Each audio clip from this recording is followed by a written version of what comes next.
Hello, creative, and welcome back to the Empowered Creatives Podcast, finding confidence between hustle and burnout. I'm your host, Victoria Hines, creative career coach, helping creatives just like you navigate those twists and turns in your creative career. I'm going to kick off this episode with one of the big topics that has come up over and over again on this show. The number one piece of advice. Whenever I ask my guests, what do creatives need to know today? The number one piece of advice they give, that I have given, that people have given to me, is how important it is to create your own version of success. There are so many misguided roads towards success. And what's terrifying is if you have one version of success that you are driving for, that day in and day out, you're making moves to go after it, what happens is 2, 5, 10 years down the road, you're going to wake up one day and realize you're on a road that you never wanted to be on in the first place. I think we oftentimes feel, especially in our 20s, that we have to know what we want to do with the rest of our lives. And so we just get wrapped up in building this version of success that everybody has told us is what perfection looks like. This is the ideal, or it's quote unquote, the version of success that the world admires. And that's how we build our career version. We take information from the outside, we internalize it, and then we decide, okay, if that's what the world views as success, that's what I'm going to go after. Except success looks a lot of different ways. And unfortunately, what happens is we are not always aware of all the career possibilities that are out there, especially in our 20s. There are so many different pathways and unique combinations of work that you can create, that you can find your niche in. And that is the place where you are going to shine. And guess what? It's not going to look the same as everybody else. It's just not. So I want to also call out the elephant in the room. There's a lot of fear.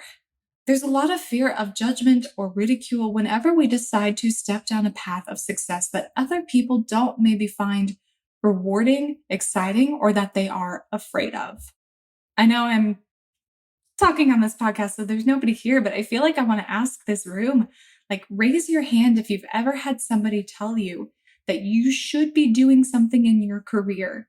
And the second they say it, it just gives you an no feeling inside your gut. Yeah, that's somebody telling you that, hey, you would be really successful at that thing, but their version of success for you, it's wrong. It's not the right path to follow. I also want to give an example of a friend and actually a client I had, and they were in the theatrical world. Loved performing. They were an actor, a brilliant actor, and a niche or something in the acting world that they discovered that they loved was performing for kids. They loved it. They had so many different moments throughout their career where they had the opportunity to work with kids. Now, if you're unfamiliar with the theatrical world or world of actors or film even, working with kids tends to feel like maybe, you became a teacher. It's kind of got that connotation of, you copped out. That's the easy job to get. Maybe it's not as rewarding. It's not as stimulating. You don't get to do the deep, dark, greasy performances that all of us brooding actors go after. But it's wonderful work. And this client of mine had this realization when we were working together, and they realized, or maybe it was after a conversation, they realized they loved working for kids. Despite the judgment from the rest of the community, despite the ridicule, despite what everybody else said about working with kids in theater, they loved it. They absolutely loved it. So this person ended up creating a business around it. And she ended up, I think, making way more money than half the people I knew who were actors who were going after all of the dark, gritty work. And that's all they focused on. So all of this is to say, if somebody judges or knocks your version of success, what lights you up, it really just means that they're afraid that what you are doing is what they are going to have to do. They're afraid of your version of success because it's not right for them. That's okay. But let them be afraid. Push the judgment to the side. Their judgment has more to do about them than it does anything to do with you. So your goal is to create and paint what success looks like for you as the brilliant, brilliant creative that you are. Hey there, creative. I have a delightful invitation just for you. Imagine diving even deeper into the incredible world of living your life as an empowered creative, including more tips, tricks, and advice arriving straight into your inbox. Sounds pretty cool, right? Well, guess what? I've got something special brewing, and I don't want you to miss out. Introducing my oh-so-awesome bi-weekly email newsletter. It's a vibrant community bursting with passion, curiosity, and the love of building a creative life. By joining my newsletter, you'll get first access to new promotions and launches, as well as my welcoming voice in your ear every other week. Also, I'll share with you my creative career audit worksheet, a secret tool myself and clients have used during our own career transitions and pivots. So don't miss this opportunity to be my pen pal, as well as deepen your connection with fellow empowered creatives by heading to www.victoriahines.com or following the link in the show notes below. Thank you for being such an incredible listener, and I really look forward to sharing this exciting journey with you through both the podcast and my newsletter. Now, let's dive back into the show. So this episode, I'm going to dive into 5 methods to hone your individual version of success. Method number 1, identify your energy returns.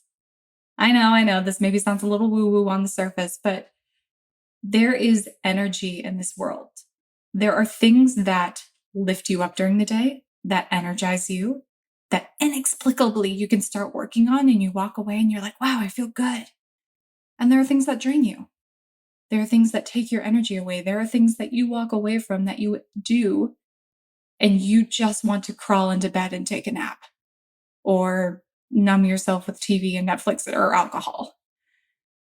By identifying those energy returns, by identifying the things, activities, what you are doing that inexplicably refuels you, those are key pieces, key items, key activities that you want to make sure you envelop into your version of success. Those are the breadcrumbs to start following. All right, method number 2, I want you to visualize a day in your ideal life. Not just your career, not just your creative work, not just your family, but your entire life. For a long time, I was not able to do this. I really couldn't imagine. I couldn't close my eyes and really see what the day in the life of a successful life looked like for me. And now I can. Now I can close my eyes and I can imagine myself walking into my house. I could see the carpet. I could see my dog. I can see everything around me. I could see my home office. I can see some work that I've done that I've hung up on my walls, some art. I can see my significant other. I can visualize it all. I can imagine what my day feels like. And now my body, my brain knows, hey, Victoria, that's what you are striving towards. If you're not quite sure where to start, I'll actually drop a link in the show notes below for a really great free meditation that could be a great starting place to close your eyes and just explore what might be already sitting in your ideal day in your life. All right, method number 3, create a mood board or vision board. So this can be physical or virtual. I've done both in my past. They may sound really silly, but What this does is it gets you out of your head and back into creating something, and it lets you pull pieces from other people's lives, maybe from magazines, maybe inspiration from the world around you, and you sort of get a snapshot everything together. So instead of visualization, where you have to close your eyes and completely imagine something, in a way, a mood board or a vision board lets you create it on the spot. What I love about mood boards or vision boards as well is they often change. So depending on your individual goals or intentions for the year ahead, they can shift a little bit, and that's okay too. All right, method number 4, or rather a piece of advice is number 4. Always factor in life with career goals. They are two sides of the same coin, all right? You cannot separate your life goals from your career goals. They have to complement one another. And this is incredibly difficult, I think, for a lot of us creatives, especially, is we oftentimes feel like it is an option of one or the other. And I'm not going to lie, there are going to be moments where you have to choose which one's the priority in that moment. There might be a moment where you have to say, okay, my life is going to be more of a priority right now over my creative career goals. And that's okay. And those two things live together. It is a constant balancing act, but if you drop one for the other for too long, you will feel like something is missing. I actually have a very good friend who I think that's kind of what they're realizing the universe is teaching them this year. And I think it's a beautiful thing to learn is both can coexist. You may not always know how they're going to coexist, but there are ways to find and play with the in-between. All right, I'll leave it at that. Ugh, my heart breaks for that topic. All right. Method number 5, analyze your idols. What I love about this exercise is the people we admire in the world, the people we follow on social media, the ones who we look at their careers and we're like, man, I really want that. Or even if we go to conferences and we see somebody up on stage and we're like, whoa, that person is doing something really awesome and cool. That is a clue right there.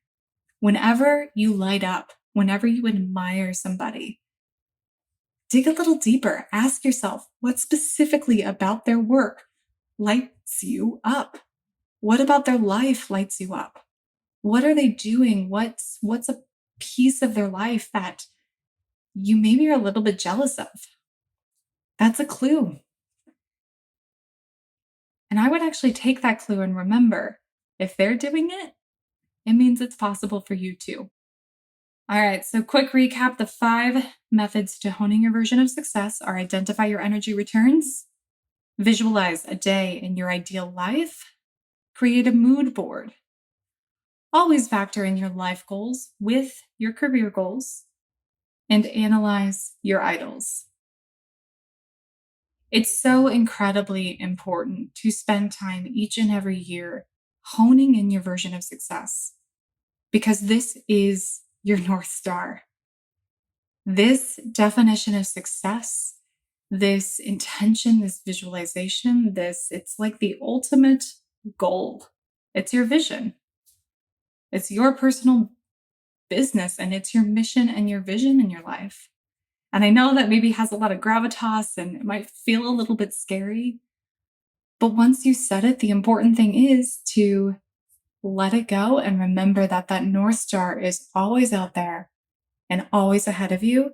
And you can always look for it and make sure you're guiding yourself in the right direction. All right, creative, here's your one thing this week.